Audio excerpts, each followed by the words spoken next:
What's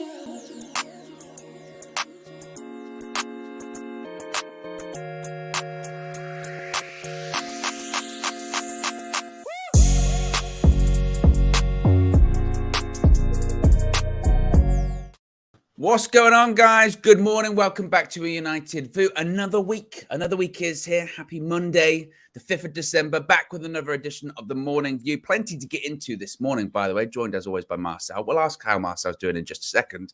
But we've got Cody Gakpo news, a price tag evaluation. Going to talk about Marcel's favorite topic, that being goalkeepers. We're going to get into goalkeepers. We're going to talk about a right-back search for Manchester United, plus England advance to the quarterfinals of the World Cup to face off against the world champions themselves, France. We're going to talk a little bit about Jadon Sancho, plus a little bit more about the World Cup matches coming today. But first of all, Marcel, good morning. How are you doing, my friend? Good morning, my friend. Good morning. Good morning, United View community. I'm in a good mood today. You know, like you said, next week, packed, man. We've got friendlies. We've got Manchester United friendlies. I've been reading that we even wanted an English club, an English football league club as well to have a friendly with. So looking forward to Man. I got my Man United top behind me. I wanted to wear it today because just missed the club, talking about the club. So it's good to have these shows with you, man. Yes, good to have you as always. But before we get into today's edition of the Morning View, as always, the show is brought to you by Fresh Ego Kid. Fresh Ego FC will be for the third year facilitating their annual Community Giveback for Campaign for Change to provide an essential hamper and gifts to families from low-income, vulnerable and at-risk families. This year, Fresh Ego FC is partnering with Anthony Joshua's charity Clean Herts Community. This year, of course, especially with global inflation and fuel poverty, those families, along with other families, will struggle to provide the basics this Christmas. Last year, through donations, Fresh Ego FC was able to give back to more than 120 families. This year, they expect to be supporting more than 350. So a really important and well-worthy cause. For a bit more information, as always, here's a message from Anthony Joshua. What's happening, people? I hope you're good. So the festive period is fast approaching. And what I've come to realize is that a lot of people are actually unsure on how to kind of connect with communities and give back. So what I've done is my organization has teamed up with another organization to do some projects where we're going to be doing community work and spending time in communities and doing some give back projects, right? So we want to raise some funds, we want to get some items because it's going to be rolled out across the whole year as well. This ain't just a one-stop shop.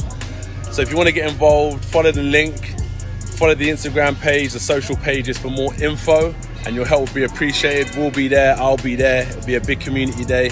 Don't worry about that, Leaf. And yeah, we appreciate your support fully, yeah? God bless, be safe, and I'll catch up with you all soon.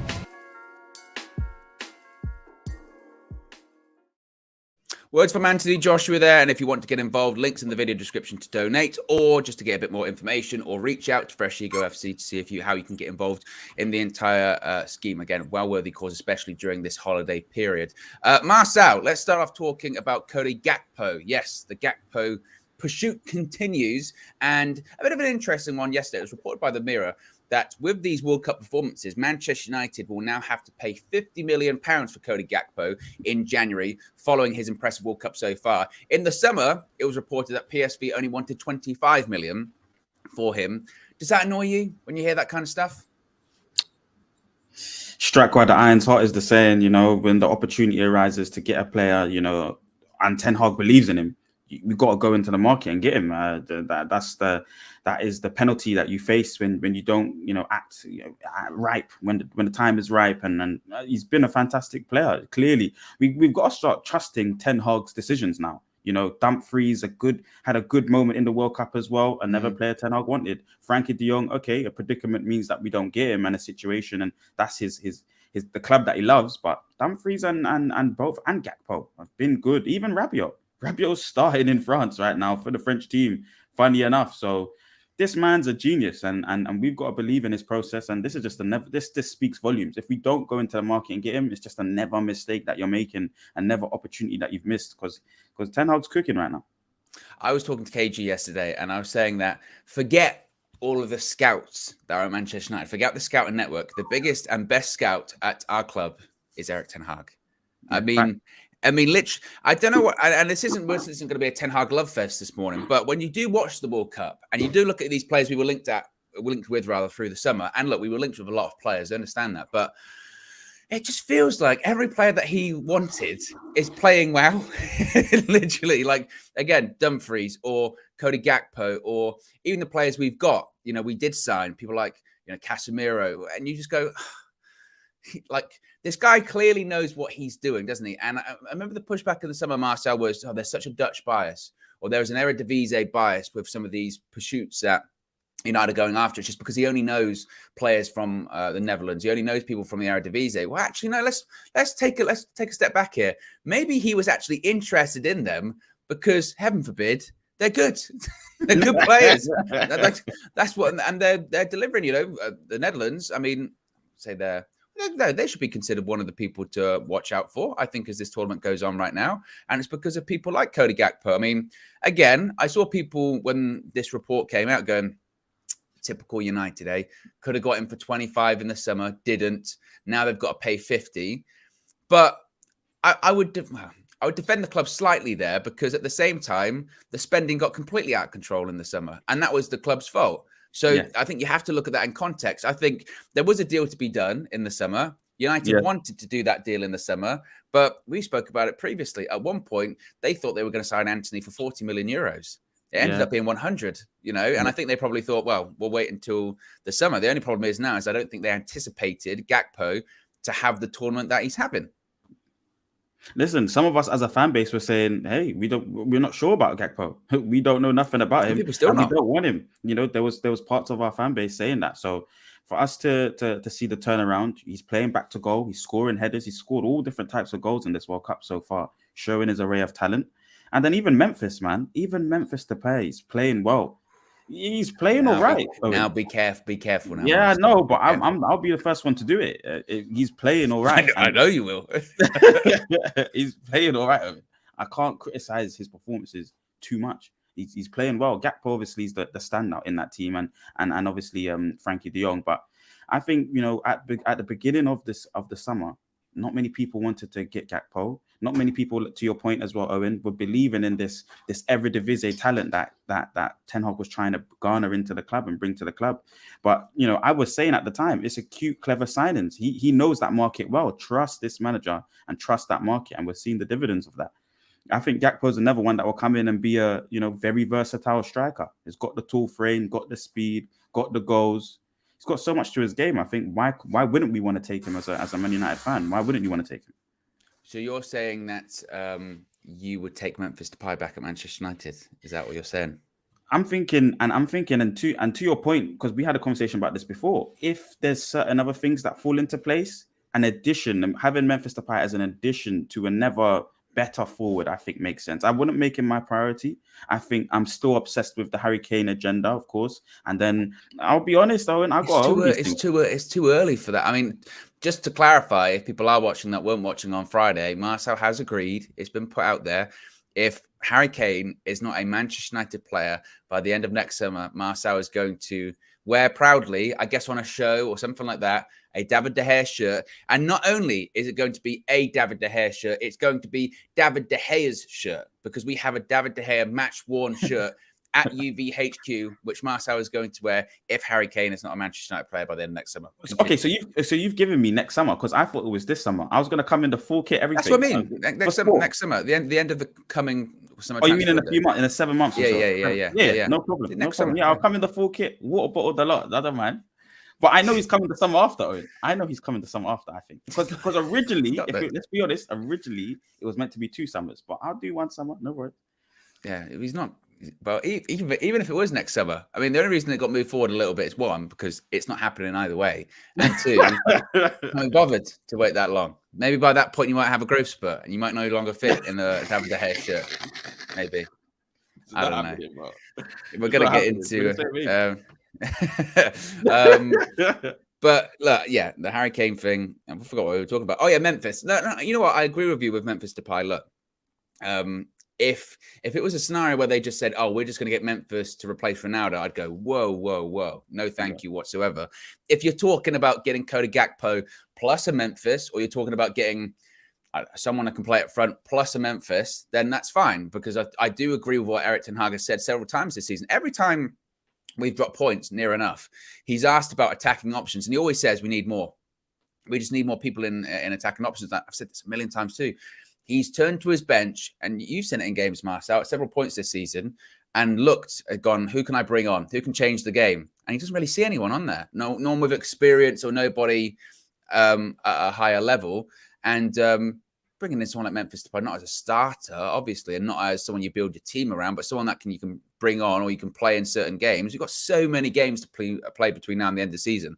The fixture list is so congested that I don't think you could turn down bringing in a Memphis Depay on the proviso that you sort out everything else first. You bring in Cody Gakpo, maybe even another player, but I don't know. I still think that one would be somewhat surprising, but look, you never know. Be sure to smash a like on the like button, guys. Be sure to subscribe, bottom right-hand corner. I just as a quick prediction before we move on, Marcel, with Cody Gakpo in January, do you think we get that deal done, or are you a bit worried about other clubs sniffing around?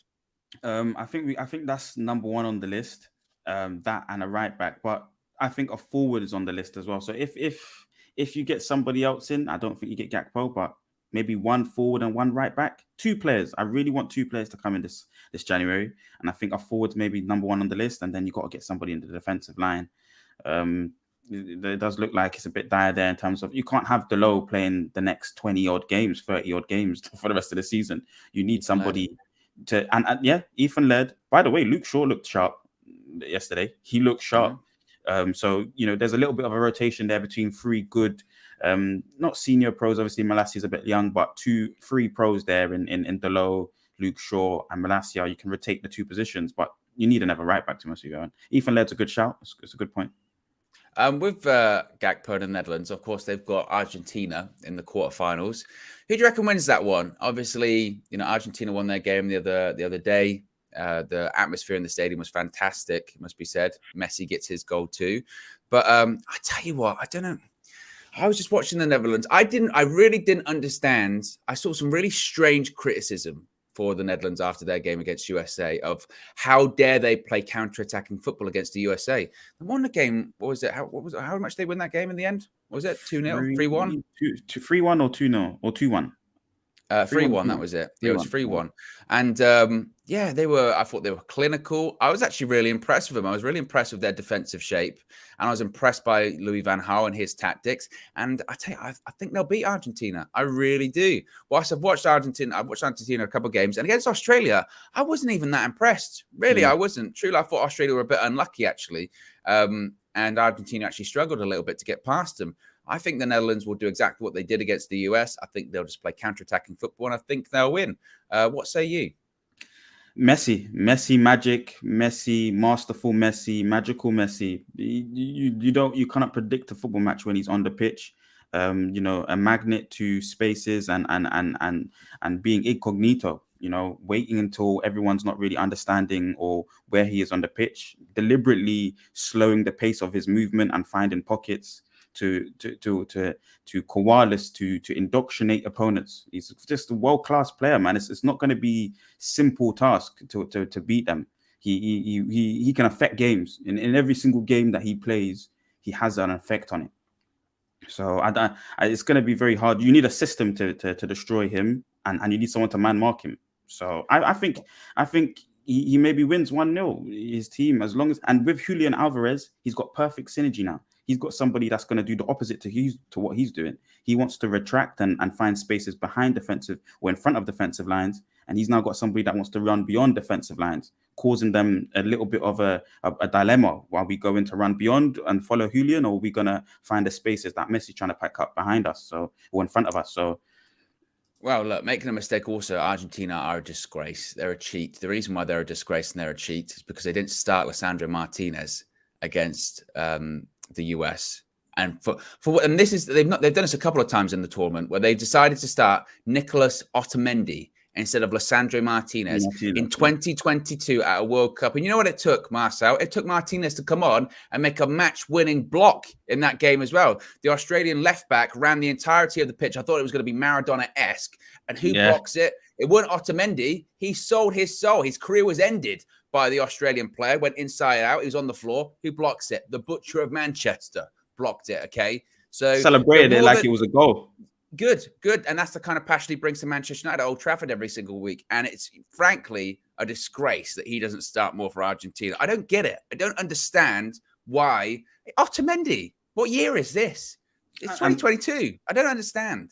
And what's worse, Owen, is you know, Lissandro has the abilities that I think Messi wants, someone to play through the lines. Yeah. But maybe they're just trying to facilitate a system where, you know, it's very strong defensively at the back so that Messi can kind of just That's do his thing. Martinez. I'm not Yeah, I having know. it. I'm not Yeah, I having know. it this No, morning. you're right. You're right. I'm Try trying to find find logic in an Yeah. illogical situation. Yeah, There's yeah. no logic in this one. Yeah, It's a disgrace. I'm It's cheat. Yeah. Yeah. I'm gonna concede because at the end of the day, you're right.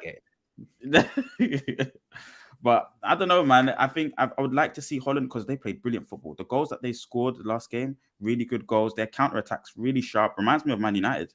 How sharp and clean it is. They know who to pass to when they're producing their counter attack. But I think Messi's seriously a serious baller. This guy is one of the best ever to do it, man, and he can affect games. It would be a really interesting game to see. Let's talk about something that you love to talk about. That's goalkeepers. And get ready, folks. It's been reported this morning by Bild over there in Germany, and take this with I think a massive pinch of salt. But they're reporting that Jan Sommer is about to make what they're calling a lightning move to the English Premier League. He's reportedly drawn to Manchester United. The Red Devils want to make Switzerland's international goalkeeper the new number one. Sommer's contract expires at the end of the season, and David De Gea's expiring contract is unlikely to be extended. Now, I say take this with a pinch of salt because not later this month, I did a little bit of research before we started the stream. Later this month, Sommer's birthday is in December. He turns 34. Are we really saying that? And I know it's a German outlet, but just Manchester United put it in the headline. You get people reading it. Are we really saying that a 34-year-old Jan Sommer is going to come in and replace David De Gea at Old Trafford as the number one? Marcel, thoughts? Is he better than David De Gea? That's the first thing that comes to mind. Is he better than David De Gea? Can he play with his feet? Can he do what we need him to do in the system? Can he go and close out? He's a good keeper, but I would really question that move when we're talking about replacing David De Gea with someone that can play with his feet. We're also talking about saying, bringing a keeper in that can play long term. Listen, Gigi Buffon, how many years, in the game? Handanovic for Inter Milan, how many years? Listen, he's got 5 more good years. And if they're going to be at a better level than David De Gea, you can't look past that opportunity, especially the wages are going to be astronomically cheaper as well. They're not going to be on those ridiculous wages that David De Gea is on because that's the best in the world wages. None of these 2 goalkeepers are the best in the world. Nowhere near. So why should we get him? So because it's an improvement, it might actually be an improvement. I think this keeper is somebody, the Swiss keeper, he's all right. He's someone that can play with his feet, as far as I can remember. I think he's playing in the German league as well. He's a decent keeper. Yeah, he's a decent keeper. So it's something to look at, especially if you're going to develop on that going forward as well. This keeper's now coming away from a traditional keeper in David De Gea, someone that can play a little bit. Then if you can get that step up from that in the future, it only bodes well for the club. We need to refresh what's going on within this club, and David De Gea is one of the oldest pieces of antiques in the club that are no good. Well, let's not even say old pieces of antiques because we're going to be signing a keeper here that's 34 years old. There is no future in Jan Sommer as Manchester United's number one. You want to talk about rebuild, and you want to talk about Erik ten Hag's rebuild. Are you really saying you're going to get a free agent Jan Sommer as your number one? Really? Is that the ambition you want Manchester United to show? No. And you'd be willing to replace De Gea with Sommer in the summer. Well, that's why I would have him as a number 2. But I would rather take Dubravka and Sommer instead of... Oh, Marcel. No, you can't start the Dubravka stuff again. You can't do the Dubravka stuff again. Owen, I can only be... What is this Dubravka thing? I don't understand it because you've seen him do warm-ups. You said he's looked good in the warm-up. He played. He wasn't that good. He's looked great in the warm-ups. Oh, and he's ready to play for us. Dubravka's a serious keeper. Listen, Owen, he's a serious keeper. I've seen him in the warm-ups. He looks fantastic. He's ready for us to play. He's only played 1 game. He needs a run of games. Hopefully, in the second half of the season, we get to see him have a run of games. And then you guys will see what I'm talking about. This is a quality keeper here. You get him and Sommer, I'll be way happier with him and Sommer than any one of them and David De Gea. Any one of them. Owen, I'm being deadly serious. Any one of them. Plus, I'm glad any one of them ahead of David De Gea for me. And then you just go on from there. Then you set the foundation and the building blocks because you're able to improve. Now we have confident keeper. Now we have keeper that can play. Now we have keeper that comes off his line. He can do so many more things than what David De Gea currently does for us. First of all, unfortunately, I don't agree with you. I mean, building blocks. Yes. How is Jan Sommer at 34 and Martin Dubravka at Manchester United building blocks? Marcel, I mean, this is agendering. This is agendering. You're not being rational anymore. That's the problem here. They're no longer being rational. First of all, this story isn't happening. Okay. 2, we were linked to Sommer in the summer, last summer. That's a tongue twister to say.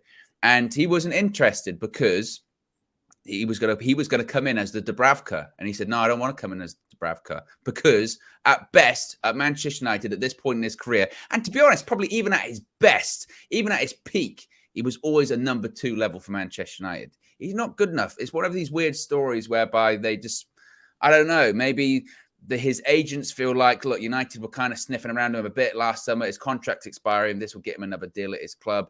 I don't know." But again, if we live in the reality where we're putting Jan Sommer over David De Gea, I mean, the disrespect is outrageous. It really is outrageous. Eventually, you've got to put some respect on David De Gea's name, okay? Let's not eradicate what he's done in the past. Let's not eradicate what he's doing this season, because sometimes you don't know what you've got till you don't have it anymore. And I think if we got a Jan Sommer and replaced with David De Gea, we'd be like, actually, wait a minute. Those games in which De Gea's making those saves and winning us the games, oh yeah, this keeper can't do it. But his passing's all right. So that's good. He can pass it out of the net when he picks it out. The best form of defending is attacking. The best way to defend is by having the football. That's the best way to defend in a football match, by having the football. You're not having to defend this. It's the other team chasing and hurrying and pressing and stressing, because you're retaining possession of the football. And that's the philosophy that I think our manager wants to go down. And David De Gea doesn't facilitate that. He will never be able to facilitate that. So you need other goalkeepers. I would rather have a goalkeeper that can keep me defending the ball, keep the ball away from my team, than a goalkeeper that has to save the panic, because he adds to it, because of the kicking that he does, that turns over possession, because of his lack of ability to give good passes to players, his lack of ability to start counter-attacks and to retain possession and counter-press systems, because we're so deep, because he's so far away from the defensive line, because he doesn't want to push up. These little 1% that make our team holistically better is what I think about. And that's just how I am. And you guys will see that in the future. Those little 1% can add up, but suddenly when you concede a goal, that's 20%. And that's what David De Gea prevents. He prevents all going in the back of the net. That's what David De Gea does. I mean, I'm with you. I've said before, I'm with you when it comes to possibly looking at a Costa or someone like that. Fair enough. Younger, can play with his feet, would be cheaper in the wage. Tick, tick, tick. No problem with that. But when we start getting into territory of, I'd rather have Jan Sommer and Martin Dubravka, I'm still reeling from that. I don't know if it's me just being tired this morning, or did I actually hear that? Was that actually in my earphones? I can't believe Dubravka and Jan Sommer. Seriously, you'd rather have that? What if though? Yep. Oh, what if though? Okay, David De Gea says, "I want to stay at United, but I'm taking a pay cut, 200k a week." Does that change your mind for another season?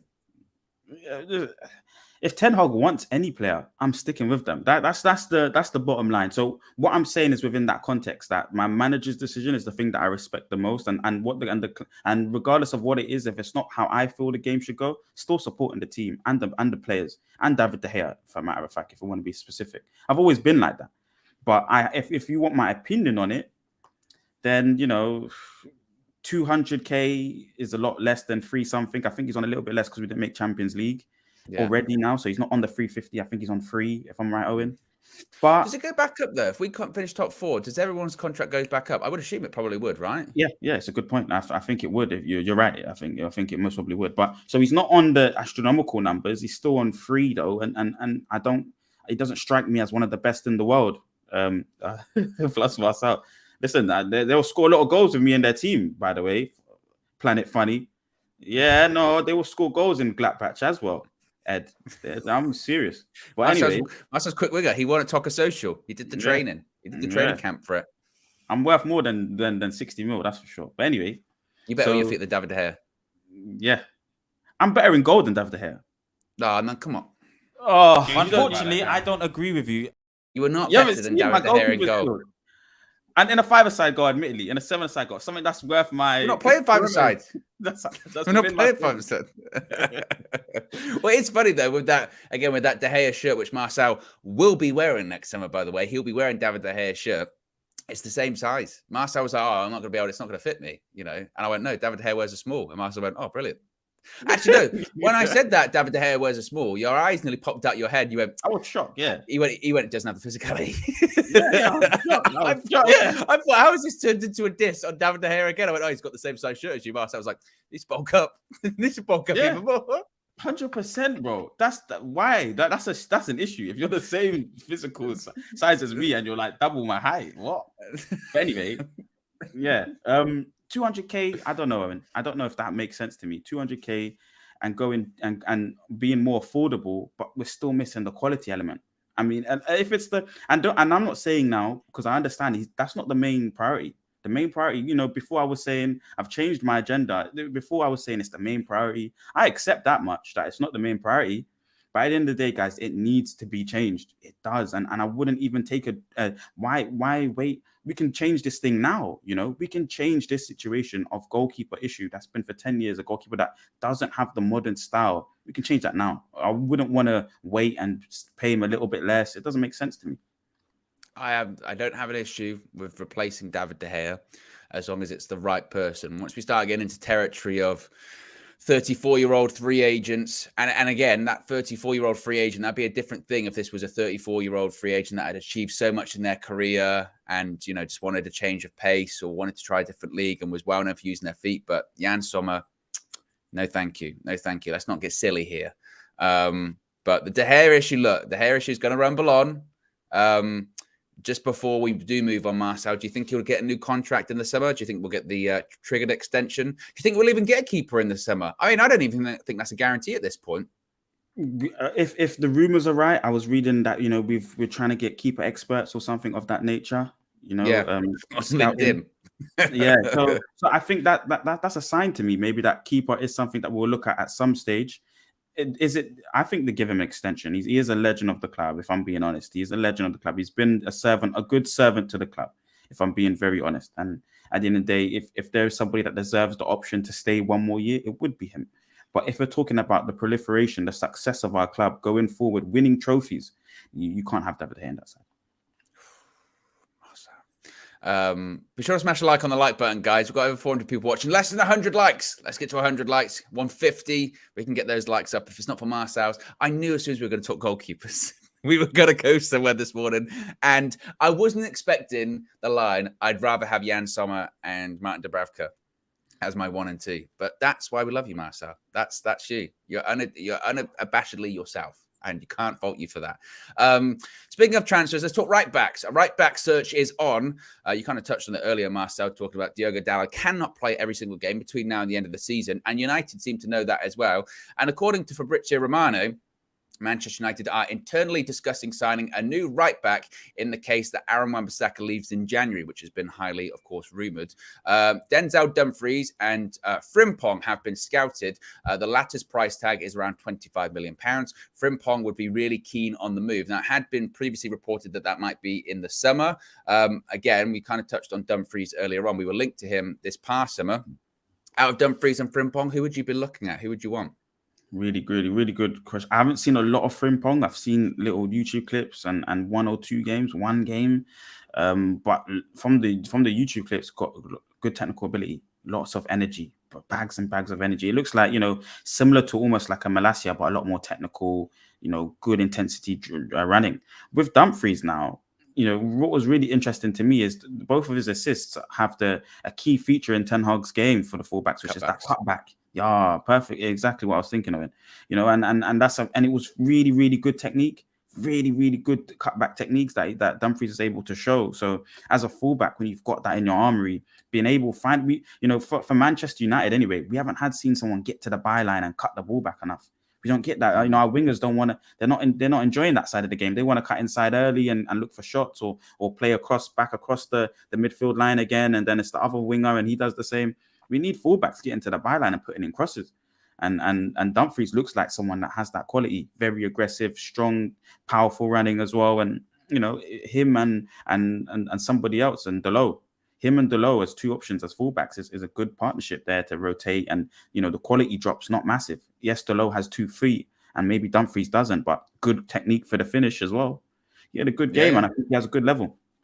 Yeah, I was really, really impressed with Dumfries. I did the match you watching that game here on the channel. And to be honest, and this is what you have to be quite cautious about when you talk about transfers, isn't it? Because we can see, like you said, clips online, but until you watch 90 minutes of them play, that's when you really get a real indication of what they're all about. And I was really, really impressed with Denzel Dumfries. In the same way, like I said, I was really impressed with the Netherlands, but I thought he just dominated that right-hand side, up and down. Now, it's worth pointing out that in that system in which he was so impressive and he got those 2 assists and he got that goal, he was playing as a wing back. He wouldn't be playing that at Manchester United. He'd be playing as a right back. So in terms of what he can offer defensively, we didn't see a lot of that. And that is really important in the Erik ten Hag system. What you are able to do defensively, we know his capabilities going forward, which ironically is where you would say Diogo Dalot needs to improve, is his ability going forward, his crossing into the box, his cutbacks, his goals, his assists. And I do think that will come. But yeah, I was really impressed with Dumfries. I was also really impressed by, and I guess this kind of goes back to the Cody Gakpo discussion we were having earlier on, is that Gakpo, when he was playing in that system for the Netherlands, is that he was kind of playing in a front 2 of Memphis Depay, but he actually was drifting a lot out to that right-hand side. And his link up with Dumfries on that right-hand side was really, really good and really impressive. And I thought to myself, so first of all, I see all of this chatter, Gakpo can't play on the right-hand side. Well, he does for the Netherlands, and he's scoring goals doing it. 2, the other person we're linked to, Dumfries, he's linking up with him really well. So if you sign those 2 players in January, you're already buying a pre-made connection. And what do we rave about when we talk about the left-hand side for United at the moment? Luke Shaw, Marcus Rashford played with each other for years. They know exactly what the other person's going to do. They've got that connection at international and club level. And I just think that there's a synergy that could be brought in there, and you don't have to develop over time. Now, obviously, Anthony would still be the starting option on the attacking right-hand side, but again, that's why you get Cody Gakpo, is because he's just fluid across the entire front 3. But to bring it back to Denzel Dumfries, again, I was really, really impressed with him. He's a bit older than Frimpong. I think Dumfries is, 27? I might be wrong about that, which might be a little bit why they move more towards Frimpong. Let's have a look how old he is. He's 26 years old, 27 next year, whereas Frimpong's, I think, about 23 or something like that. So maybe that's why he might take a look at Frimpong, and it might be a cheaper deal to do. And as Fabrizio Romano says, he wants the move. He's really desperate for the move. And I mean, what we have to consider, I suppose, Marcel, is whoever we bring in, we shouldn't bring them in like, they're definitely going to be a backup to Diogo Dalot. It should be a mindset of, no, this is a person that's going to provide competition. And if they're playing better or they're in good form, they'll start over Dalot, despite the good season that Dalot's having, right?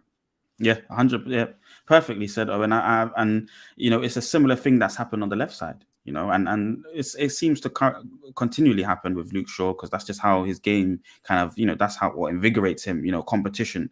But the Malacia thing is a similar thing you want to recreate with the Frimpong thing, somebody to come in that if they prove that they're good enough, they start ahead of Diogo Dalot. There's no reason why they shouldn't. And they're pushing Diogo Dalot to play at a higher level. I think Dalot's almost mastered the position. I see him taking up positions in left wing sometimes, covering in the right wing, coming into midfield, underlaps, overlaps, great synergy with Sancho. He's almost mastered the position and been able to affect the game positively with the Manchester United teammates around him, and how to add himself offensively, especially. He picks up and finds peculiar positions in the box sometimes on the left side. So he's really, really good at it right now. But someone like Frimpong, who's got the 1v1 dribbling, all of that kind of stuff that I've been seeing, I think, it looks exciting. So, and if he can push Diogo Dalot and make him better, it only bodes well for us. And he's not even 23, excuse me. He's 21 Frimpong. So you sign a player that you're really signing him for the future. And a lot of people in the chat are saying, but like what I was saying there about Denzel Dumfries is, yes, he was very impressive for the Netherlands in this World Cup so far. Yes, he was very impressive against the USA, but he plays in a back 5 a lot, plays at a back 5 at club level. With Inter Milan too, they play wing backs. And sometimes I think as fans, we just assume, they're playing right wing back. They can play right back. 2 different positions, because when your focus is primarily on attacking and in a wing back position, because you've got the cover of the right centre back, which in the Netherlands side is Jurrien Timber, That's not a bad protection to have, and he wouldn't have that at Manchester United. So yeah, that's an interesting one to keep an eye out for. But we know that clearly we need a right back. It's just a case of when or if we get it. I do want to talk about Jadon Sancho as well, Marcel. Before we do though, smash a like on the like button. 4 likes away from 100. We've got over 400 people watching, so we can get to 100, 150. Easy stuff. Let's talk about Jadon Sancho because we haven't heard your opinion on this. So obviously, Manchester United's squad for the warm weather training camp was announced, I believe it was yesterday. And the first day of warm weather training begun ahead of those friendlies we spoke about this week. Of course, we'll be live for both of them, Wednesday and Saturday, live inside UVHQ. So be sure to join us there. But one person who's not in the warm weather training camp and squad is Jadon Sancho. The club said he's continuing an individual training program in an effort to return to the highest level. He's been training in the Netherlands with coaches recommended to him by Erik ten Hag. What did you make of Sancho not being included in that squad? Was that a bit surprising to you? Is it a point of concern, or is it a point of just building, starting from the ground up, as it were? Yeah. I use the phrase that he has to lock in, and what I mean by that is literally starting from the ground up. Just when you're going through situations, whatever it is, just hope to focus back into what you love to get you to where you got to now, and just keep playing football, keep learning about the game, keep improving, because that's what he's struggling with right now.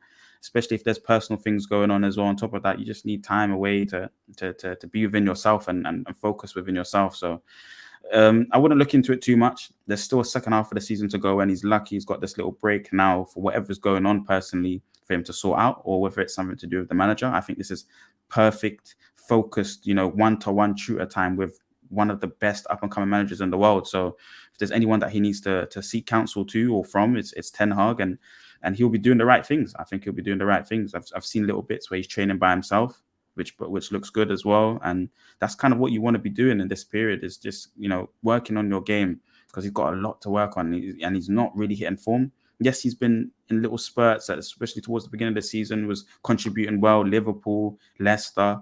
So he's been doing all right, but he needs to now take it up to the next level, because there's players coming underneath him, behind him, that, Garnacho looks serious. You're going to bring Gakpo in. He looks very serious. He's got work to do. Anthony's consistent. So he's got a lot of work to do. And I hope that, he can improve from where he's at right now.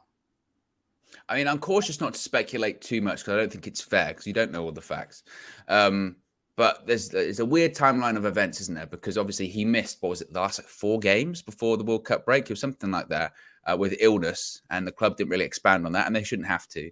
But he missed it with illness, and then we see some of that social media stuff of him blacking out his profiles, taking the pictures down, and then we see him training individually in Holland, and the sort of thought process was that, again, he's not in good form. Clearly, he's not in good form, and he's not in a good moment in whatever. And the hope was that he would be involved in this kind of, mid-season, pre-season, whatever you want to call it, break, and would be getting his form back. But I suppose it just goes to show really, truly where he is at, that the confidence and the form is really at a rock bottom, that it is just a case of, got to do a Rashford. You've literally got to just go, okay, it's whatever I'm doing ain't working. I have to change everything. I have to reevaluate everything. He's gone to the coach in Erik ten Hag, which I think is really positive. And Ten Hag said to him, look, go to these people, take time away from the squad, figure what you need to figure out. We'll support you in doing that. We want you. We believe in you. He's on a lot of money, and we've seen what he can do at Dortmund. He's still a very young guy. But you have this sort of, I don't know if I can really put my finger on it. It's just an element of you just hope, don't you? You hope, you just go, I really hope that whatever gets resolved gets resolved there, because clearly something isn't right, or something is going on. Yeah, and that's maybe for me personally, regarding the personal issues, or what feels like there might be some underlying personal issues. But again, you're right. I don't want to speculate it, but from what I've seen in terms of on the pitch performances, there's still levels to go, and he's doing the right things to improve those levels.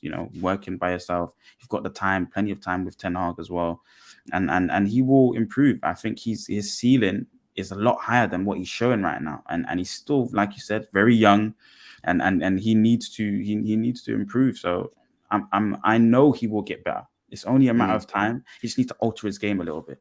And people forget the numbers he put up when he was at Dortmund. And I know people can say, "Oh, it's a different league, it's the Bundesliga, or he's playing with good players," but those numbers were ridiculous. And that's why at one point you have to sort of take your mind and cast your mind back. That at one point he was a really sought after young player. I mean, we're talking about the England squad thriving at the World Cup right now, but there was screams, wasn't there, back in what sort of 2018 of, "Oh, he's got to be in the England squad. Was he? You know, he's got to be playing more for England. He's got to be, he's got to be involved more."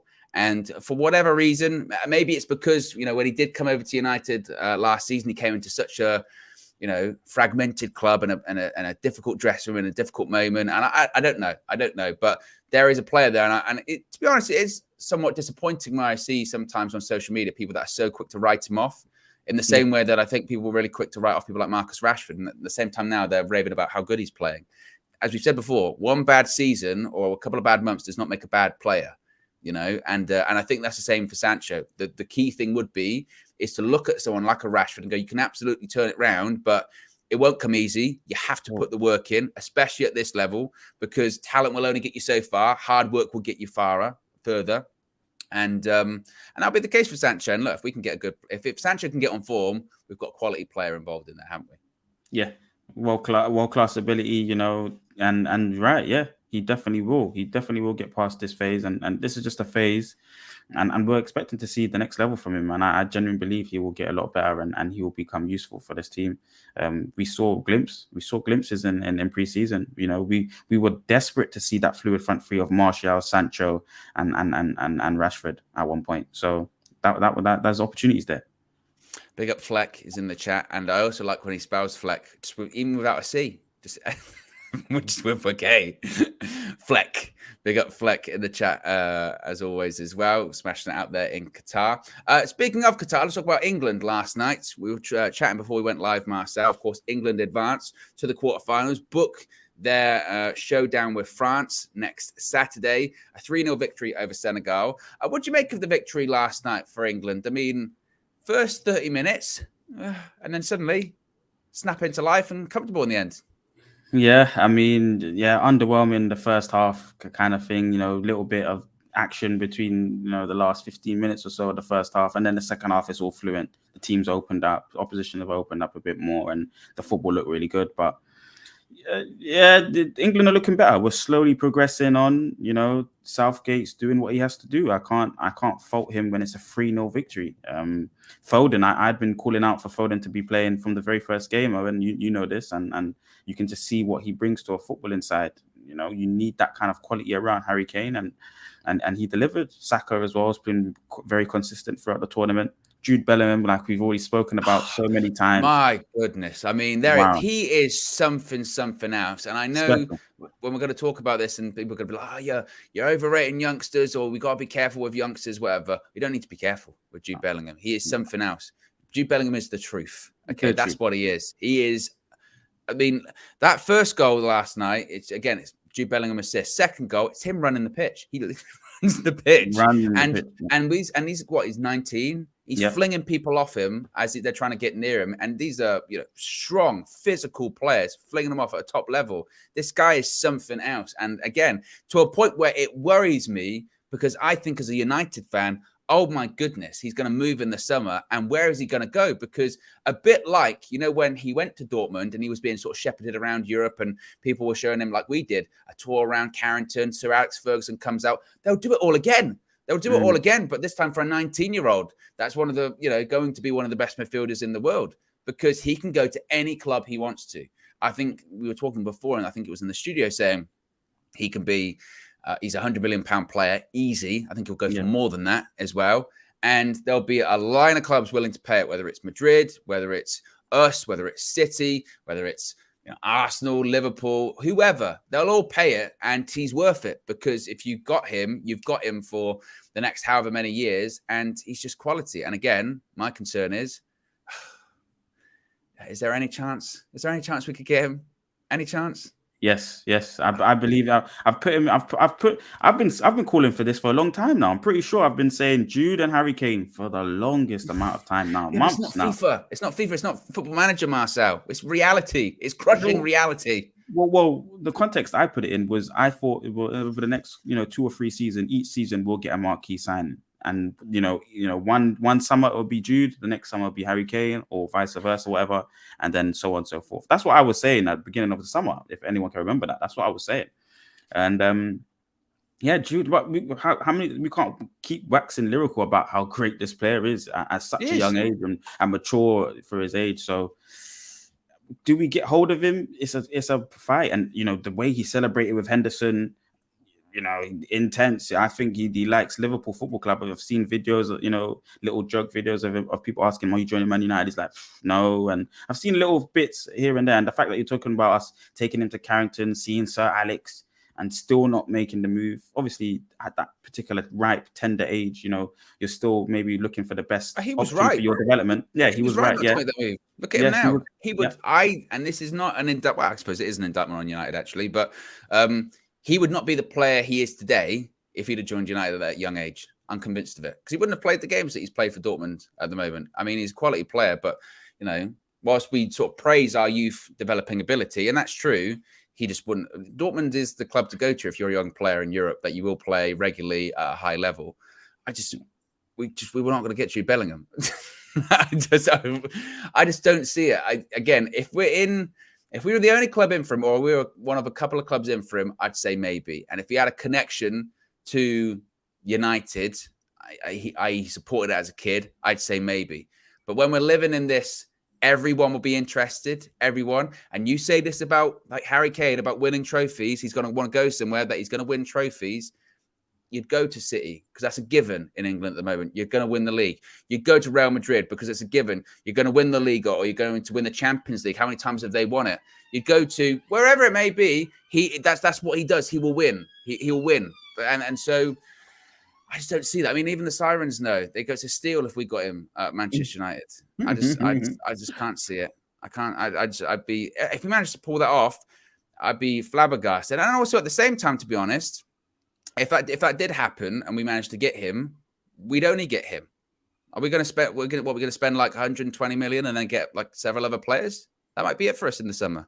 If we're talking Glazonomics, then you're most probably right. I would agree with you. I would agree with you to an extent. But if we're not talking Glazonomics and we're talking something outside of that context, I think new owners, two massive marquee signings are something possible. I'm very positive. I have a very, very positive outlook on Manchester United Football Club, and I think it's very positive and possible. More importantly, for us to be able to get Jude Bellingham in this summer, or Harry Kane. There's got to be a big summer signing, and we can be in that conversation, especially if it's not overly priced. If it's 170s, then I doubt it. But it will be in that 110 to 150 range, and I think Man United can afford that. And if they make that a priority, it's possible. I think he's a fantastic player to bring in, man. VK with a super chat says, calm down. Like Sancho, he will burn out by 22. When we last time bought a good player from Dortmund, when was the last time we bought a good player from Dortmund and they succeeded? Kagawa, Sancho. Honestly, I think Jude Bellingham's different. He's different gravy because unlike, Sancho or whatever, Jude Bellingham's, every time Jude Bellingham has taken a step up, he just knocks it out of the park. Whether it's, he's just a kid from Birmingham. Let's see what happens when he goes to Dortmund. Smashes it. Well, let's see what happens when he plays in the Champions League. Smashes it. Well, let's see what happens when he captains the side. Smashing it. Well, let's see what happens when he plays at the World Cup. Smashing it. Like, the biggest compliment you can probably give him is he doesn't look 19. You watch him play, you'd never know he was 19, would you? You wouldn't, because he looks like a man. He looks like a man out there, and the rest of the people surrounding him are boys. He's that special. He really is, I think, a generational talent. And again, my concern is what club he goes to, because if he goes to City, we're in massive trouble. Even if he goes to Real Madrid, in terms of European football, you're in massive trouble, because that means their midfield is Tchouaméni, Camavinga, and Bellingham. And then they've got other players in there like Valverde. I mean, it's done. And they're all like early 20s. It seems. I don't think he goes Real Madrid. It's Liverpool, United, or Chelsea. I think that's the three clubs you'll go to. You're going to stay in England. Nah. It's too stacked. Yeah, but people like De Bruyne, they're not spring chickens anymore. Yeah, but then they want first team minutes. Gundogan, De Bruyne. Exactly. He's not a spring chicken. Gundogan, at one point, there was thoughts he might leave last summer, and he didn't in the end. Yeah, Bernardo as well, What potentially leaving, but stays. I think exactly? Bernardo maybe stay, but I think these players stay. I think Bernardo, Gundogan, Rodri. Who else did they have? I'd KDB. be. A lot of people will say, and Liverpool fans, like, he's going to go to Liverpool. I'd be staggered if he went to Liverpool. I really don't see that. And I know that they're going, oh yeah, but he's friends with like Trent, and Trent's, that thing of them giving a walk around and that kind of stuff. One, for Liverpool, they've got current owners that are looking to sell Liverpool, and they don't generate the amount of money that United do. That whereby, just in terms of revenue, they can spend £100 million on a player without selling someone. They can't do that. So I don't think that I just don't see them spending like 120 million on Jude Bellingham. And as well, no guarantee Liverpool are going to be in the Champions League next season. No guarantee at all. They're having a difficult season at the moment. So I don't know. I'd be very surprised if he went Liverpool. Liverpool are a team. They're really a team in transition at the moment. Yeah, Would he be willing that's to go why I there? feel like he's. That's why I feel like he's perfectly placed. Maybe he doesn't win things there, maybe, but he's perfectly placed to come into a team that with a good manager, good solid foundations, style of play. He's kind of a run around, all-purpose kind of player. They kind of like engine room kind of midfield. I don't know. And I think City's too stacked. I think Chelsea's somebody, new ownership. They might want to change the direction, a pivot on what they currently got in terms of midfield options. And then there's Man United that are on the way to winning trophies, I believe. So, I think he goes Madrid. I think he goes Madrid. Modric is retiring. Easy replacement. Bang. Done. I think that's it. I mean, look, some people are saying Gerrard might be his side. It is scary. It is scary. I mean, I think the Liverpool one will depend on how they do this season. And they're not doing particularly well at the moment. But look, anything can and will change. But England's certainly free. Before we move on to the rest of the World Cup stuff, Marcel, France at the weekend. How are you feeling about that? Brilliant. I have a good feeling about this. I don't know why, but we can beat Mbappe France versus Kyle Walker, or even if I think Southgate won't revert back to the 5. I think he will. So he'll play the 4. You think Jude, so? Yeah, I think he'll play the 4 again. If Jude turns up, if Harry Kane turns up, Harry Kane's scoring now. That's only good news. That only sounds good to me. Harry Kane's scoring now. Phil Foden's being effective in all the games that he's playing, and he's still got Rashford to come off the bench. He's got Saka that's scoring goals, and he's still got Marcus Rashford to come off the bench. Hendo looks like he's finding his own now. Okay, he's not the holding midfield anymore. Declan's got that. But in terms of being dynamic, forcing turnovers with the pressing, starting the press, a lot more mature than Mason Mount's version of it. It looks better with Jude. It looks better. They complement each other's games, Hendo and Jude, a bit more. I'm positive. And Luke Shaw just looks different. Like, I'm looking at him running about 100 miles per hour up and down that left flank, and I'm thinking, you've got bundles of energy now. You look a lot more trim. You don't even look like Luke Shaw anymore. I think it will be back 5 settings for England. I think that whilst it was a good performance last night and a good result, I still did see things defensively that really worried me, really concerned me. Harry Maguire in that first 30 minutes was shocking. He gave the ball away like 2 or 3 times. I mean, direct passes, and it didn't look good. And a couple of points, even the Senegal player nearly outpaced him a couple of times. And I just thought, if that's Mbappe, or if that's Dembele, that would concern me a lot. So I think he will go to a back 5. Who he takes out of midfield for that? Probably takes Henderson out of midfield, I would hope, and probably sticks with Jude and Rice. Yeah, with Rice and Jude Bellingham. I do think we got a chance. I don't think it's a write-off at all. Whilst look, they got a good victory yesterday, France. I did not think they were the perfect, all-powerful, all-conquering sides. I thought their defenses you can get at them, even with Varane in it. I thought their midfield was okay. It's really Mbappe. You have to really worry about. I mean, a couple of his goals, particularly his last one, was just ridiculous. And the one thing I would say though of a couple of Mbappe's goals yesterday is it was really bad defensively from Poland because they gave him so much time. Like if you give Mbappe a couple of seconds on the ball, he'll score. That's what he'll do. He got 2 goals and assists yesterday, so it's not going to be easy. But I'm more confident than I would be going up against a full strength France side. Of course, the injuries are what they are too. So I think we can do it. Will we do it? I don't know. I really don't know. I think we're going to need our attackers in that one because I don't think it's a 1-0 game to England or anything like that. I think it would have to be like a 2-1 or a 3-2, or it might even go to penalties. Who knows that? but it's going to be a difficult one. Even, like I said, defensively, I did see some things yesterday, and I have seen some things in the tournament that just a little bit, because you forget too, Senegal in the first half, and this is when I talk about Maguire not playing well the first sort of 30 minutes, they should have been 2-0 up. Like, they missed a chance from 4 yards out and managed to sky it over the bar. And Jordan Pickford makes a good save. So that concerns me. But make no mistake, if we beat France, oh my goodness, then I say I'll be a believer. Yeah, it's possible. And you're right. I think this is the last checkpoint to, listen, it's coming home. If we beat France, I believe that we can beat anyone in this tournament, because you got a superstar that you had to defend against and keep and to keep him out of the goal as much as possible, and then go down the other end and score and create. So, but like you said, their midfield didn't look anything special for me. You know, I'm still not convinced with Griezmann. He's not really doing the Griezmann that I know. You know, but Dembele and Mbappe are serious ballers, and then you got somebody mature enough like Giroud that can play the 1-2s off them and be their bounce board and work with them and combine and get them both on the ball and get them up the pitch. Serious. It's dangerous. It's dangerous. But I think England can win it. Something tells me it's a penalty. I think also as well, though, it's just Southgate's record against good teams, like proper teams or good coaches, is horrific. So I still don't have the faith in Southgate. Even if we went 1-0 up, we've been proven a couple of times, I wouldn't have the faith in Southgate to manage that game or tactically be able to be nuanced enough to manage that game properly. And again, I just point to yesterday, a Senegal team that was missing their key player. I'm missing a couple of players, actually. They had 2 midfielders that were missing. And still, they created chances. And still, defensively, at times, we were shaky. I mean, if Ismail Assar is giving you some trouble, killing Mbappe, come on. You know, so that's my concern. So, and plus, they do have quality players. I know you said you're not convinced by Griezmann, but Griezmann was pulling strings yesterday as well. Olivier Giroud is one of the most underrated strikers, I think, in the last decade, because he's the all-time top goal scorer for France. He's scored goals and won trophies wherever he's been. Even at Arsenal, he's won trophies. So he's a quality player.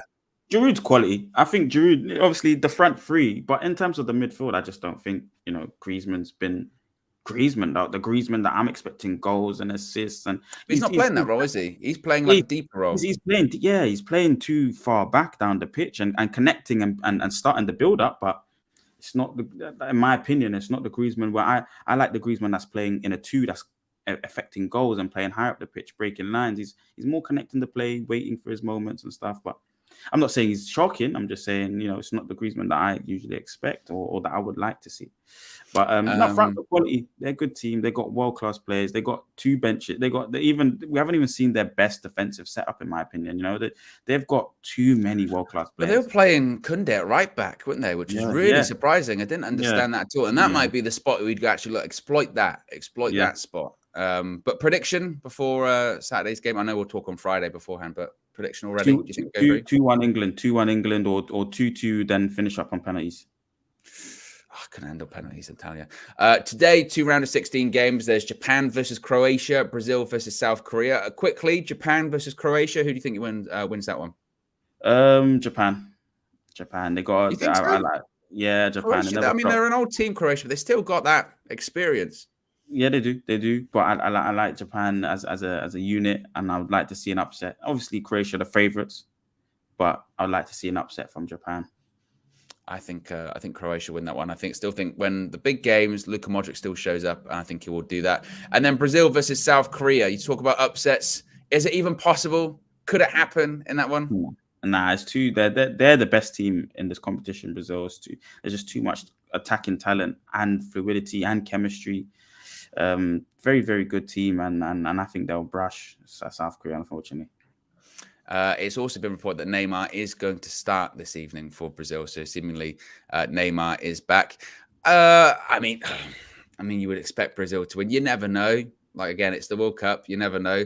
South Korea did really well to qualify in the end. Who they beat? Portugal? Was it to qualify? Yep. So, Portugal isn't a bad team either. I know it's a rotated side, but still, anything's possible when it comes to the World Cup. Knockout football, we haven't seen any shocks so far in this round of 16. Of course, all of the favourites have won. So Like to your point, maybe today will be the day that we do see some shocks, but I would suspect that Brazil would go through. But there you go, guys. Be sure to smash a like on the like button. Be sure to subscribe, bottom right-hand corner. As always, you can join the UV Members Club. Links in the video description. It's also the pinned comment in the live chat. You get your badges, your emojis, and your exclusive members-only content. We'll be back with more videos or streams today. Of course, I'll be live for both of those last 16 fixtures, Japan versus Croatia and Brazil versus South Korea. So be sure to join me later on. Marcel, thank you very much for joining me this morning. I will see you once again. Was it Friday? You'll be back Friday. And before then, actually, I'll see you Wednesday because, of course, we've got the match view inside UVHQ. It's going to be Manchester United versus Cadiz. We can watch our club once again, Marcel. Looking forward to that. Yeah. I've just been missing Man United's games, missing it, man. So excited to see the players. And there'll be some good players playing. You know, David De Gea should be around. You say David De Gea is a good player? He's a good player. He's a good player, just not for us. He's a good player. He's a good player. He's just not what we need right now. We've gone to a level up now. I'm sorry, I can only be honest. Wow. But yeah, so you know, but we get to see him play, and I want to see him play. Who else will we see? Martial. Martial. There'll be some players to play. Garnacho. So yeah, Wednesday's a good day. Wednesday's a good day indeed. We're out of it, and we'll speak to you again very soon. Peace.